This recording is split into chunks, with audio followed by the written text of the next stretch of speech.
Welcome, guys. We are looking at Bethesda's conference real fast. It was a real fast conference. I don't know why they started at 9 o'clock. It was like midnight on the East Coast. And overall, it was pretty underwhelming. Some really cool reveals. It's not that the games that were there were uninteresting or boring or anything like that. It's just kind of I don't feel that they needed a conference. They could have just probably hashed out with Sony and Microsoft. There are a couple of big game announcements. But anyway, let's go ahead and get into it. They started off with a pretty genuine, kind of cute little thing of all the, like, a lot of the employees' kids talking about what they think their parents do. It was funny. And Bethesda's a cool company like that. They seem to be really into their employees and have a lot of different people out and interview and all things like that. Let them usually come out, but not on this stage for some reason.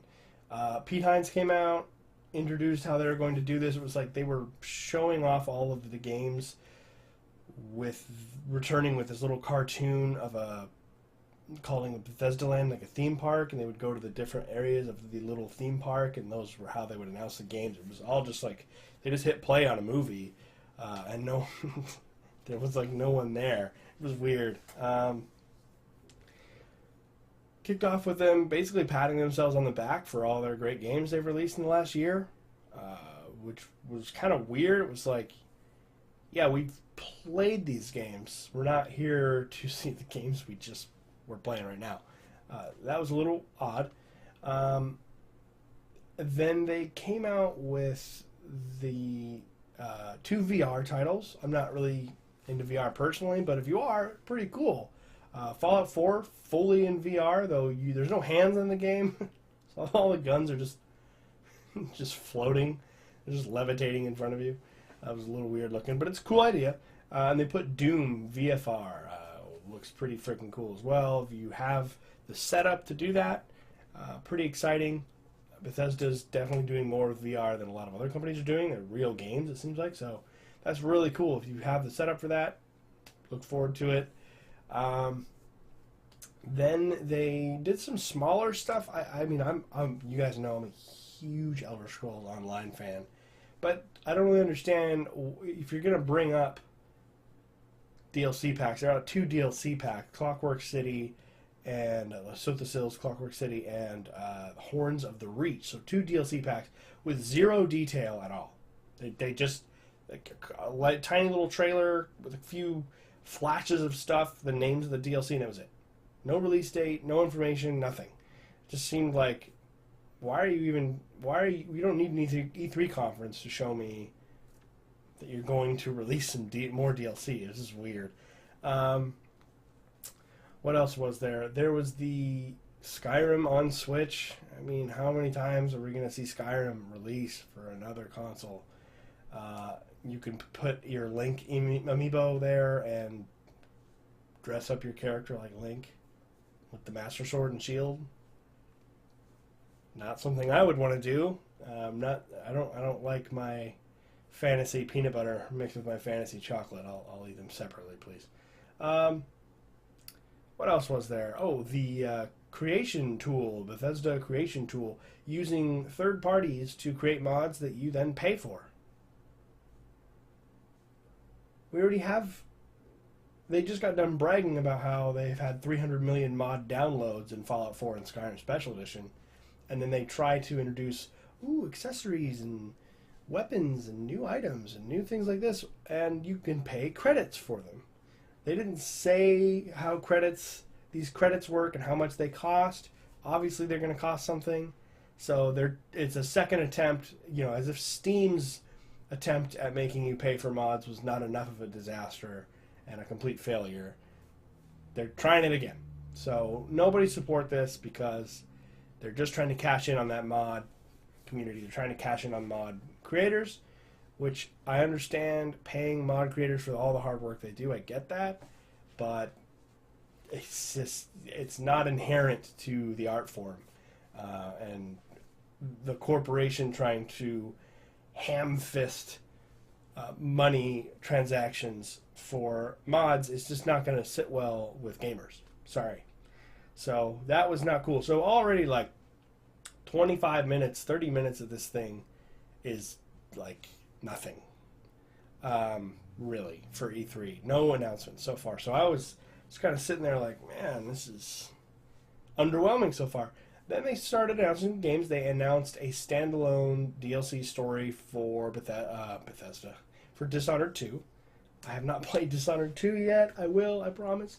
But it looked awesome. It's got Dodd in it from the original games DLC and Billy from the original games DLC. So you play as Billy. I mean, it's Dishonored. It looked awesome. So there's not much to say. Release date for Dishonored Death of the Outsider is September 15th of this year. So that's cool. That's going to come out then. And then we had The Evil Within 2. So we had some good game announcements. That's what I wanted to say. It's like, yes, it was not a great conference. However, there were a couple of really solid announcements. The first being The Evil Within 2. It looked cool. If you didn't play the first game, it would have been really confusing. I watched an entire Let's Play. I didn't play it myself. I just didn't have time. So I watched a Let's Play. Pretty crazy, all over the place, convoluted story. And the trailer reflected that. But it looked good. It looked pretty creepy. It looked, fidelity-wise, graphically-wise, it looked really nice. That's out October 13th of this year. So the cool thing is everything they're announcing is right around the corner, which was fantastic. And the crown jewel of this conference was Wolfenstein. Wolfenstein 2, it looked absolutely fantastic.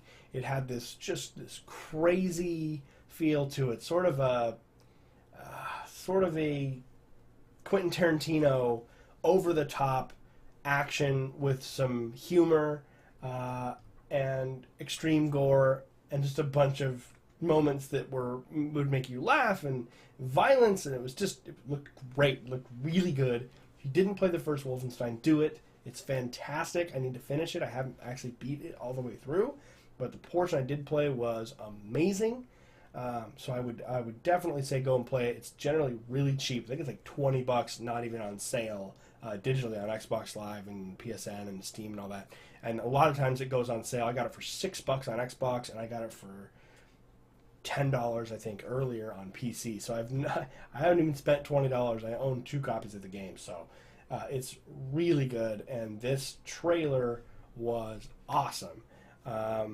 They really got into how the story is going to continue. Looks like it's going to be taking place more in the U.S., which I can't remember if the first one, if you end up getting back to the U.S. I'm in Europe. You might get back to the U.S. at some point, though. But at this point, as far as I am, I'm in Europe. So really gorgeous looking. It was just packed full of personality and the characters. There was a guy that was like on acid who was protecting the little rainbow guy. It was I can't even explain it and make it sound good. Just go watch the trailer if you haven't seen it. I'm going to put it in there. I would put it in there for possibly best of show, except for there wasn't really any gameplay, where they'll stop and they'll bring in a gameplay segment that someone's playing. That was not there. It was just a long trailer. And that's actually the biggest problem with this conference. It was just this big, all of it was just a big trailer. Pete Hines didn't come back out. Todd Howard didn't come out. They didn't talk about Bethesda Game Studios. In fact, when they ended the conference, you were waiting for Pete Hines to be like, just one more thing. And then they were going to bring Todd Howard out and announce, not the Elder Scrolls 6, I wasn't expecting that, but bring Todd Howard out and announce what Bethesda's working on right now. Like, they didn't do that. They really failed to do that.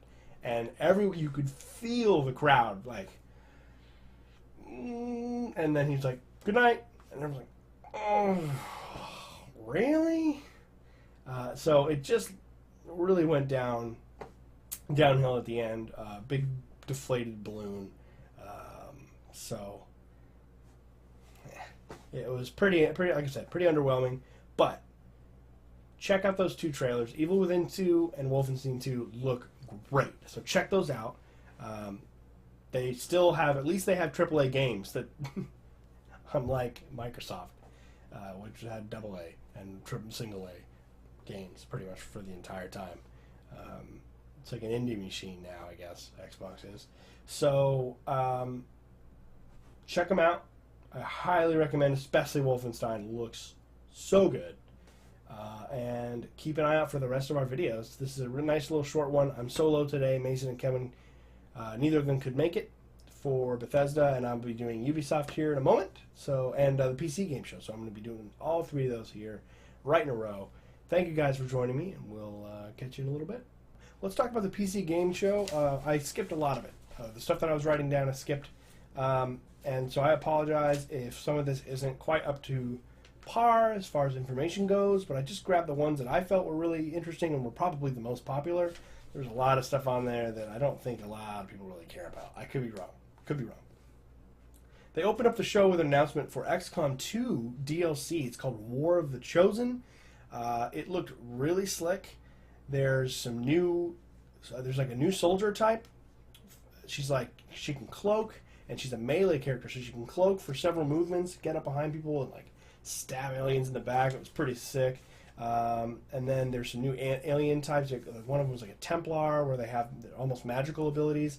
And then there's actually what they call the Lost, which are these they're zombies, basically. Apparently, this storyline will take you into some of the cities that were totally annihilated in the first game, and whatever weapons they use, the aliens use to destroy those cities, the remaining amount, kind of like nuclear waste or whatnot, turned all these humans into they basically look like somewhere between zombies and skeletons, and they have glowing green eyes.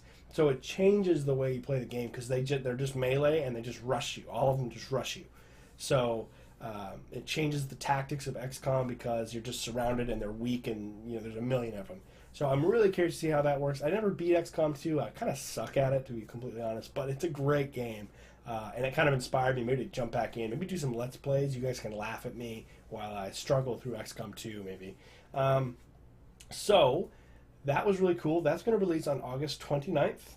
And keep an eye out for that one. Go check out the trailer they released. It was really cool. It looked like a lot of fun. So if you're an XCOM person, check that one out. The next one I wrote down was Total War Warhammer, so I skipped a few things in the middle there. You may want to go back and watch the whole conference. Total War Warhammer got a release date, and I gotta say, I'm feeling prophetic, guys. I'm feeling like I'm in the zone right now, because I told Kevin and pretty much anyone else who I talked to, I think the release date, the release month for Warhammer 2 will be September, and it is September 28th. So that is when that is releasing. They showed almost nothing. I was actually really disappointed by the actual conference in the sense of Warhammer. They showed like 30 seconds of some lizardmen coming onto the battlefield, and that was it. They had a playable battle there at E3, but for us viewers, we got almost nothing at all. They didn't release the name of the fourth faction, nothing. Really, they just came out and were like, yeah, this game exists. Okay, thanks. Bye, everyone. So, that's a little disappointing, but we got the release date. Nailed it. September 28th. Day one purchase for me. Let's just move right along here. This is going to be a fast one. Player Unknown Battlegrounds. So, we saw it in Xbox conference, the Microsoft conference, how it's going to be coming to the consoles. This one, they just kind of talked about the current state of the game and where they're taking it. So they're adding animations, allowing players to hop over fences and walls, which seems like that wouldn't be a big deal. But you got to remember, this is made by a modder, basically, that's now got development money. So it might seem like small things, like how is that not in there? But this is not AAA, so it's really cool that he's going through. They're going through this and they're adding things, quality of life, basically, hopping over fences, walls, objects, rocks, things like that. You can just hop over instead of having to go around. So that's going to add a lot of movement to the game, because now players know, well, you can't go over that, so I can just track you. But now you can go over it, so that's a cool little addition. They're adding new weather like changes. So they're adding fog and big storms and a few other just kind of weather effects, just trying to make the game more varied in look and presentation.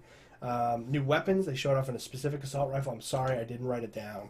I was at work listening and watching and working, so I was just trying to write down what I could.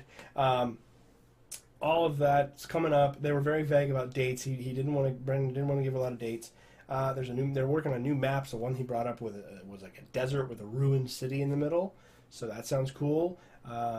It'd be interesting to see how they put desert that has enough cover and things on the outside for players, and it's an interesting geography and not just flat or sand dunes. So looking forward to some new maps from that. They got some moving on. We got some more details on that Last Night game. It looks kind of like a cyberpunk Blade Runner 8-bit characters. I couldn't understand the gentleman very well. I believe he's the creative director. You can go to oddtales.com for more information on the game. They did mention that. But he was just kind of talking about the setup of the story, and you're this like loner who, because you had an accident when you were a kid, you're different from everyone else. I guess they have some kind of like something connected that makes everyone happy or something like that. I'm sorry for my information. Like I said, I got a hard time understanding the poor guy, but it looks beautiful. The art direction is gorgeous. Please check out the trailers for the Last Night. Go look up this interview they have on stage to get all that information. They went into some VR stuff, didn't really care about it. They went into some Lawbreakers stuff. I'm not a Lawbreakers guy, so go look up that if you're interested. They brought up a game called Wargroove, which is like an 8-bit Total War made by Chucklefish Games, who apparently were helped to make Stardew Valley. So if you're a Stardew Valley person, go check out Wargroove. That looked like a fun little thing. And the biggest one for me, other than Total War Warhammer, was Age of Empires Definitive Edition. Now, they've gone back and they completely remade the game. Now, it's not beautiful, updated graphics. It doesn't look like Total War. You're not going to be zooming in and getting all this detail on the armor. That's not what it's about. It still looks kind of like that clay, hand-drawn Age of Empires, but the sprites have been completely redone, so it's more detailed. Each individual movement of the guys you'll actually be able to see. Everything has been redone. Textures, the UI, the AI. What else did they talk about? The music was re-recorded. All the sound was re-recorded, including the music is now an actual orchestra, which is freaking awesome. No release date, but that was a really cool surprise. And there's an announcement trailer for it. Check it out. It's beautiful. And if you were a big fan, if you grew up with the franchise like I did, very exciting. So very, very bare bones coverage of the PC gaming show. I skipped a lot of stuff that I just didn't think was interesting or didn't care about. So please, if you're into the rest of the PC gaming scene, go back and watch it. They did a good job. It was quick. It was brief. There's some awkward moments. And again, not that interesting, but not bad. So worthy of your time if you're watching E3 videos. All right, everyone. Again, thanks for joining, and I will be right back with the Ubisoft coverage. Finally, for today, other than Sony, we had the Ubisoft conference for this year, and that was this afternoon. Not a bad conference, other than the horrifying Just Dance moment, which had me looking out my window at work thinking, I might not survive that jump. Let's do it. But other than that, pretty good. Pretty good. Ubisoft and EA, both for me, just... they just... they have franchises that I love, but as companies, I'm just not a huge fan. Mario plus Rabbids Kingdom Battles. Alright, moving on. No, I'm kidding. It looks like an XCOM with Mario and Rabbids dressed as Mario characters. And it's coming out on August 29th for the Switch. So there you go. I don't know. Just go look it up. I don't even know how to explain it. It looks ridiculous. They got into Assassin's Creed Origins again. Of course, they already blew their load for the Xbox. So I couldn't really show you anything they hadn't already shown. They teased a extended gameplay trailer, and they literally filmed someone's laptop screen. It was kind of weird, and then they showed it to you for a second, and that was really it. October 27th is coming out, so I'm sold. I'm ready to go. Crew 2, the Crew kind of sucked. The Crew 2 now has you driving cars, driving motorcycles, boats, and airplanes. So just more kinds of vehicles. If you're into that, cool. March 2018 is when that's supposed to release, so gotta wait on that one. South Park, The Fractured But Whole, finally got a actual release date because it was originally coming out in December of last year. So it is now coming out on October 17th. That's a long wait. I was thinking that was going to be summertime. So very surprised by that. But you know what? I heard the first one came out and it was a wreck when it was almost unplayable. So if they're taking that time and they're going to make it right, then cool. October 17th. The trailer they showed was hilarious. I was laughing out loud at work. Just it was great. It was great. So check it out. It's worth watching. The big surprise, a pleasant surprise, was Skull and Bones. Basically taking the gameplay mechanic of the galleon driving, I don't know how you play, sailing of the large 18th century ships with cannons, and on the high seas as pirates. It's basically like Sea of Thieves, but more realistic looking, more of a sim. But it looked really similar to Black Flag. But all the gameplay's around. They said it's a shared world, so you kind of have like a Destiny thing that showed a customization of your boat, different classes of boats, different kinds of weapons and guns and ammo that you can use. There's player versus player in the high seas trying to fight over treasure, and then there's an AI, basically like Imperial forces, British. They didn't say British, but I just mean, European nations coming in to stop the pirates. So the AI can come in and kind of break up fights. It looked pretty good. I don't know that I'm going to buy it. I'd almost rather have Sea of Thieves just because of the fun tone to it. I've already played Black Flag, and while I liked it, I liked the sailing, it kind of got old. So an entire game of that for me, I don't know. But if that sounds cool to you, go check out the whole demo. It was really well done. So bravo to Ubisoft. That is fall of 2018 release date. So we have a wait on that. Let's see. And then the big hitter for Ubisoft was Beyond Good and Evil 2.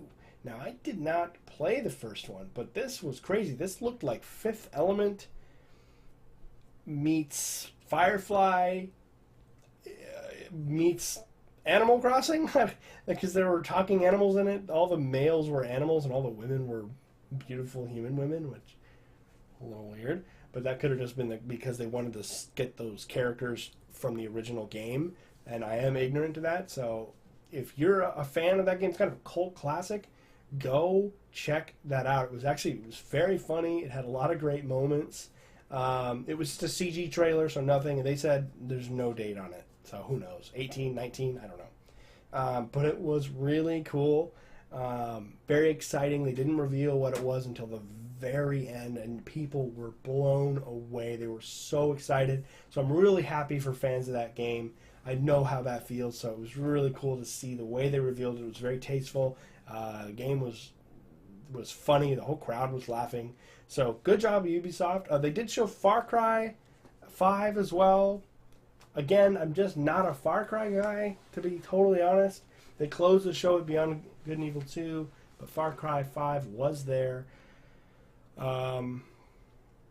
It looked pretty interesting. I saw some of the demo where they have this religious cult is like executing people in the street.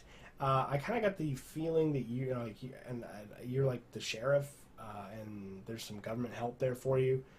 It showed you flying planes and just shooting people. It looked like Far Cry. So if you're into it, awesome.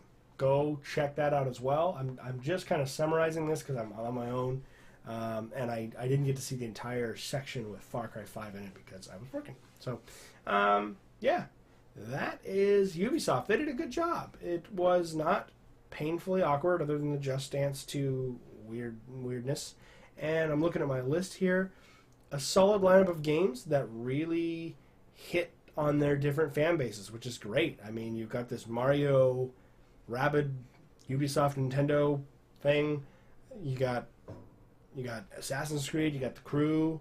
You got South Park. You got this new Skull and Bones sort of Destiny pirate game. You got there was some space like pilot game that had a gimmicky. You attach plastic spaceship toys to your controller, and like the things you attach different weapons to them, and you get the weapons in the game like amiibos almost.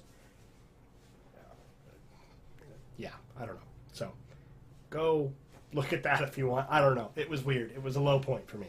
But overall, the conferences this year so far have been great in the sense, in one way, they've all been good. All of them. They seem to have learned to just stop bullshitting with all the awkward, fake conversations. What game are we going to play today?